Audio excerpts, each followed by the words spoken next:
יברכך אדוני וישמרך. יאר אדוני פניו אליך ויחונקה. יישא אדוני פניו אליך וישם לך שלום. The Lord bless you and keep you. The Lord make his face shine upon you and be gracious to you. The Lord lift up his countenance upon you and give you peace.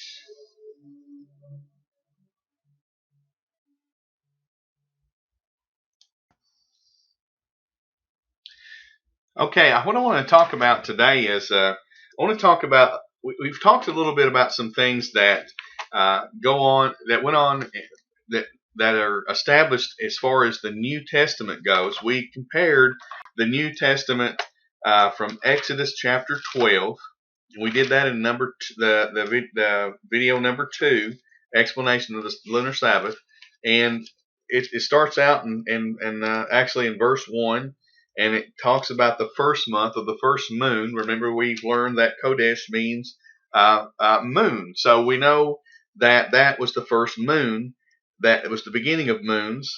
And that's what we learned there. Well, that was also talked about the Sabbath, or the Passover, and the Sabbath, and the Feast of Unleavened Bread here. And so what we need to understand is, and let's establish that in the first month. Let's go to Leviticus chapter 23. We know that here in Exodus 12, it's talking about the Passover. It's talking about also the Feast of Unleavened Bread in verse 17, and also it talks about the Sabbath. It's going to be a high Sabbath, and it's something that was brought up in a debate that I had a few days ago. And I want to bring this out here in Leviticus chapter 23, and the first feast here is going to be, of course, we know it starts with the Sabbath itself, and then it goes on to proclaim the next feast, which, let's see, I want to make sure we get this done right here on the seventh day. Okay, we see the Sabbath being established, and then these are the feasts of the Yahweh, holy convocations, and their seasons. And okay, verse 5, it says, in the 14th day of the first month, we noticed that same thing was brought up in Exodus chapter 12. Okay, remember that, Exodus chapter 12, it was brought up about the first month on the 14th day. Now, what's being done here is it's being established that the new moon is definitely has this cycle that's being set up is definitely going to fall the exact same way every year, every time that it comes around. It should never change. It should never float. It should never go anywhere. It should always come up at the same time of year, on the same date of that year. As far as dates go, it will always come on the 14th of the first month, and that is the absolute truth. And if it is on the 14th day of the first month, then the 15th day of the first month is a Sabbath. That's how this works. Now, and also we also know that on the 15th day of the same month is the Feast of Unleavened Bread. Now that's in verse 6. we know that those things are taking place there. Well, in John, we looked at that passage of Scripture, John chapter 19. Let's go there. John chapter 19, and we'll talk in verse 31. Now we know that the day before, well, let's just go ahead and read. John 19:31. The Jews, therefore, because it was the preparation day, that the bodies should not, and it's talking about the bodies being on the crosses after the crucifixion. The bodies should not remain up on the stake on the Sabbath day, for that Sabbath day was an high day, and they besought Pilate that their legs might be broken. Okay, now what this is really bringing out here is there was a lot going on here. Number one, there was a Passover, and we know that the Passover had come, and that also we know that Jesus, or Yeshua, I believe we should call him Yeshua. I don't believe we should call him Jesus. I believe that we should get over that, and I really do believe that. So I'm not going to be rude, though. If you have a problem doing that, then you'll ease into it as you go. If you have an honest heart, it's that same thing as I've done or begin to do. Okay. Anyway, we know that there's a resurrection, or the death of the death of Yeshua, the Passover, the unleavened bread feast, and we have a Sabbath there.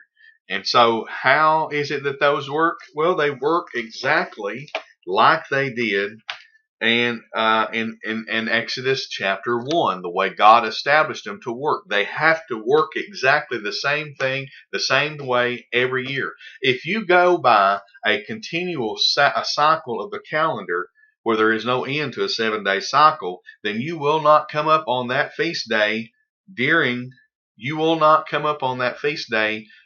it will not work for you. So we see the same pattern that we saw in the Old Testament taking place in the New Testament in John chapter 19.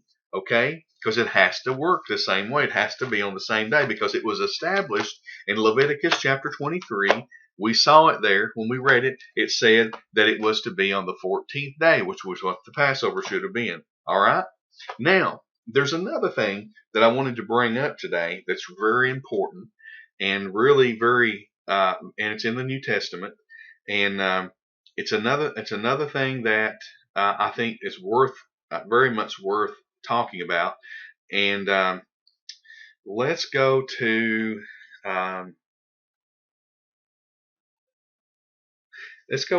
Leviticus chapter 23 again for backup. For the beginning of when this was established, and Leviticus chapter 23. And what we want to go to is verses 34 through 36. Now let's go there. Okay. Verses 34 through 36. And it says, "Speak unto the children of Israel, saying, the 15th day of the 7th month shall be the feast of tabernacles for 7 days unto Yahweh." Okay. All right. And then it tells what to do. All right. That feast started on the 15th of the month. Well, if you have the same system that you had before, which would be the 15th would be a Sabbath, a regular Sabbath. So that would also be, to me, that would be another high Sabbath, but that would be a Sabbath. And so, anyway, I may be wrong about the high Sabbath thing. I don't mind being wrong.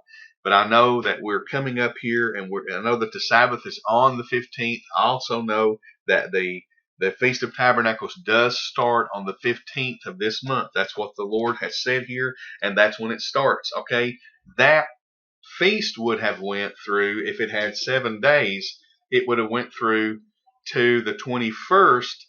So that 21st would be then the last day of that feast. So on the 22nd, there would be a Sabbath again, because we had went through those that we had that started on the 15th, which was a Sabbath. It went for 7 days, which would have stopped at the 21st. The 22nd then would have been another Sabbath. So, and when we look into John chapters 7 through 9, we see this same occurrence taking place here in the book of John. And so when we look at that, let's look at it. We could read the whole 3 chapters, but we're not going to do that. Let's see, John 8.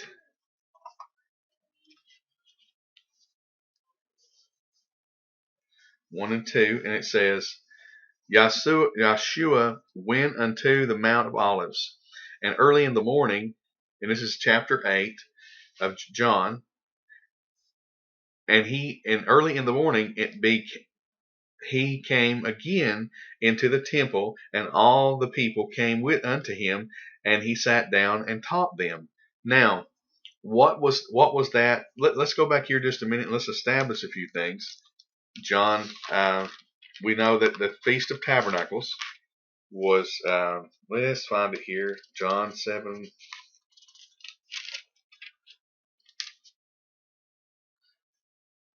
And the great day of the feast here it was talking about the Feast of Tabernacles. And so after the Feast of Tabernacles was also the Sabbath here that Jesus went in. When he went in and sat down and taught them, it says, and the scribes and the Pharisees brought unto him a woman taken in adultery, and when they had set her in the midst of that, they say unto him, Master, this woman was taken in adultery, and they blah blah blah, tempting him and all that, blah blah blah. Let's see, what was the other verse? Oh, at the very end is where I want to get to.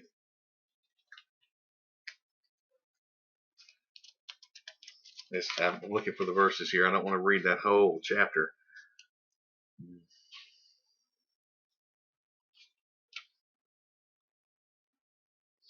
Well, they had took up stones to stone him. This is all happening in one occurrence here.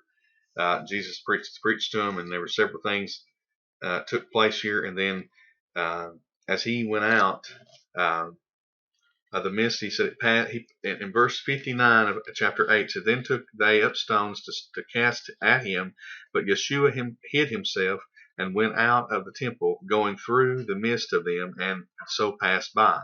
And then as Yeshua passed by, he saw a man which was blind from his birth.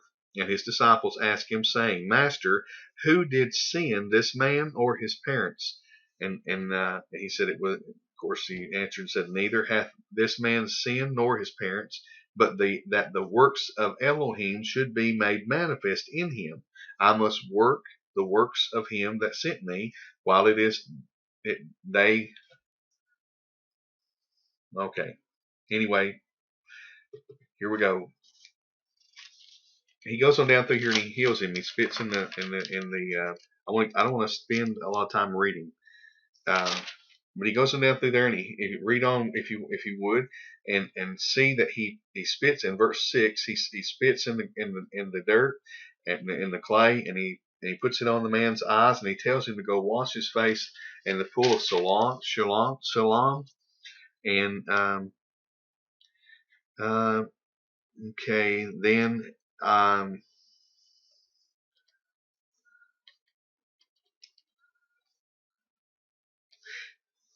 and then they come to realize that he was the blind man. That in verse 8 that he said, not this he that sat and begged. This, and they're talking about it, and they're saying, is this not the man that sat and begged and he could see? And he said, and on and on and on. And okay, what I want to find here is this is all in one day here that this took place. Okay, in verse 14, it said, and it was the Sabbath day when Yeshua made the clay and opened his eyes. Now notice that that's the very thing that happens right after the Feast of Tabernacles. This is in the New Testament. This is what's going on here. And what happens here is the Feast of Tabernacles takes place. And then that was and how do we know that? How do we know that it's the Feast of Tabernacles? Because of the layout of the Feast of Tabernacles. Let me show you again. Let's go back here to Leviticus chapter 23.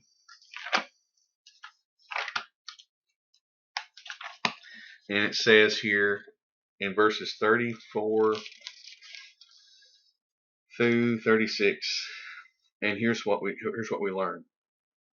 And he said, and he spake unto the children of Israel, saying, the 15th day of the 7th month shall be the Feast of Tabernacles. Now, that 15th day would have normally been a feast.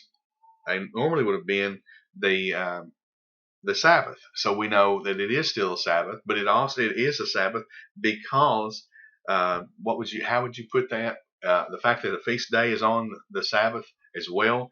How would you put that? It would be there because of you would be celebrating the Sabbath just because. Anyway, you're also going to be observing it. You don't do any work there in that time. It's just like a Sabbath day. And you do feast and you do have celebration. So we know that the Sabbath was the 15th. If it is set on the system of the moon, which we have found that it is in lessons 1 and 2, and if that's true, then this is the only feast that could have been being celebrated here. It didn't name the feast by name, and that's something that men have struggled with for years about this whole thing. But if this system is right, and it identifies this feast because of the fact that it starts on the 15th and it ends and then there's a Sabbath the next day. That is the way this feast falls, and that's the way that it happens. So we know then that this is the feast that was being talked about here. So this feast was being followed under the system that God established in the beginning of all things here when he said the moon would be for the seasons. So we're beginning to see a clear picture. We're beginning to see how clear the picture really is, and the system doesn't just go through. We saw in John chapter 10 verse 19 there how it had to be on the system of the moon, because if it hadn't been, then it wouldn't have fell the same exact way, which was on the 14th day of the month. And we know that it's on the 14th day of the month because we read it right out of the scriptures, where in Exodus, where God first established it. He established that feast and told them to walk in that feast. Well, that feast was planned before that ever come. He had those feasts planned, and he knew what was going to happen. He says he did, and he understood, and he knew that, so he planned those feasts beforehand. Those set times he set apart, and he established that in Leviticus chapter 23, and it is very plain that he did. Okay, when we read Leviticus 23, we see all the feasts being established, but they're being established under the moon and the system of the moon, and also the Sabbaths are also occurring every seventh day of the month, as well as the feast days of the year. And so we understand that because we proved that out over and over and over again in the scriptures. And we showed how that it's in the New Testament as well as the Old. And we showed 2 places in the book of John that the feast are talked about, that they follow this system. And if we go and we look at the feast, how they were established in Leviticus chapter 23, we will see every time in the New Testament that those days would have to coincide with the very way that God set them up. When you compare them to the Gregorian calendar, or the system that the people live by, which is the Gregorian calendar, they live by that system every day, day in and day out, saying that Saturday is the Sabbath, which it is not, and they cannot do that because there is not but one calendar. Number one, there is not 2, and which we know whenever I showed you a calendar earlier on the video 2 that I did, how that the calendar has 2 calendars. In other words, it has a moon calendar that was on the calendar, and it also had the days of the Gregorian calendar, which coincide with the world. And that calendar, though, does not work. When you say on the 7th month, when was the 7th month? Well, the 7th month would not be in July, according to the calendar that was established by the Lord. The seventh month would have been the seventh month, the seventh moon, not the seventh month like we know that the Gregorian calendar would not come up as seventh month, because if you look, you'll see that that comes up during the months of the seventh month comes up. Oh, I gotta find it here.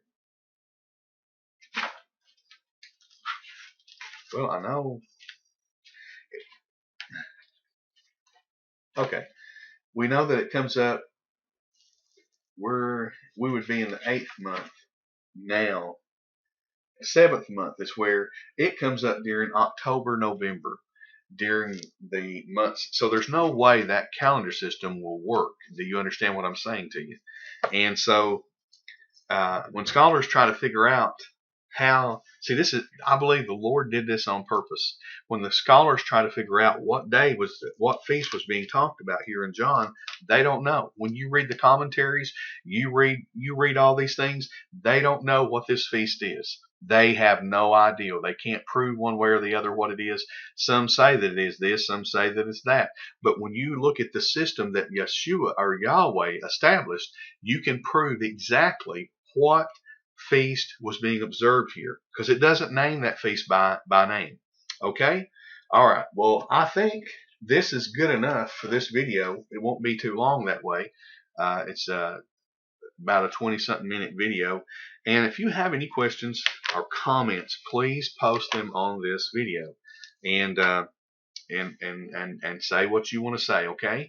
So anyway, thanks for listening, and I'll see you later.